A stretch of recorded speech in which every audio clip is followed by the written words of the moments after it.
Bonsoir. Bonsoir, M. Béraud. Comment ça va? Très bien. Vous toujours? Toujours bien? Est-ce que vous voulez mon bracelet? Il marche, là? Non, le mien a marché finalement. Oui, OK, bon, excellent.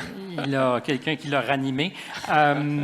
Nerveux ou pas du tout? Un peu. Super confortable. Ça va bien. Est-ce qu'il est vrai que vous êtes du genre un peu compulsif dans l'organisation de votre vie? On pourrait dire oui. 20 km de course à pied tous les jours, vous maintenez ça? Ça, il faut dire qu'il y a une mauvaise interprétation. Je fais 5 km par jour de course ou de marche, mais dans le fond, c'est quand j'ai besoin de, de me ressourcer, bien là, je vais à l'école, puis là, ça me prend 20 km. OK, d'accord. Donc, dans la légende personnelle, quelque chose s'était perdu. J'aimerais ça, mais bon. Votre moyenne de 3,97, est-ce qu'il y a une marge d'interprétation ou c'est vrai? Ah non, ça, c'est vrai. Ça, c'est vrai. C'est pas pire, hein? Oui, oui. Surtout avec tous les projets qui ont été créés autour, c'est ça qui me rend le plus fier. Les projets, c'est-à-dire la périphérie de l'étude? Non, je parle de tous les autres projets que j'ai créés, là, dans ton partenariat santé, le projet d'échographie. Mais c'est ce que je voulais dire. Dans le fond, c'est la périphérie des études. Ouais. C'est complémentaire, mais exact. Vous êtes très actif en plus d'étudier. Exact. Est-ce que c'est vrai depuis toujours? Oui, j'ai toujours. Dans ma famille, on est des vrais entrepreneurs, là. Puis même avant de médecine, quand j'étais en kinésiologie, j'ai créé ma propre entreprise aussi de kinésiologie lorsque j'étais étudiant. Là. Parce que vous le dites, oui, ça c'est vos parents. Oui, c'est mon père. qui clairement à lui seul représente presque 250 mains qui applaudissent.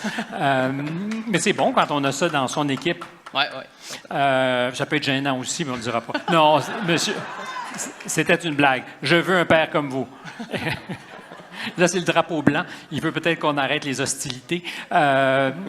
Vous avez dit quelque chose d'important. Kinésiologie d'abord, ouais. Médecine aujourd'hui. Vous avez, je pense, ou tu as, une vision de la santé, ce sont tes mots, je pense, ou d'un professionnel de la santé qui serait compétent, humain, responsable.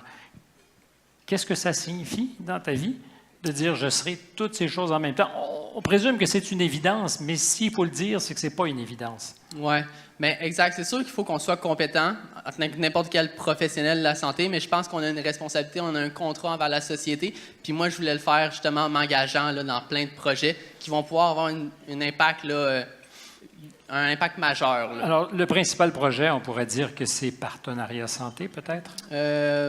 Oui, on pourrait dire, mais les autres sont aussi gros pour vrai. Donc, c'est comme choisir ses enfants, c'est très difficile. Exact, c'est mes 3 bébés. Mais Partenariat Santé, qu'est-ce que c'est?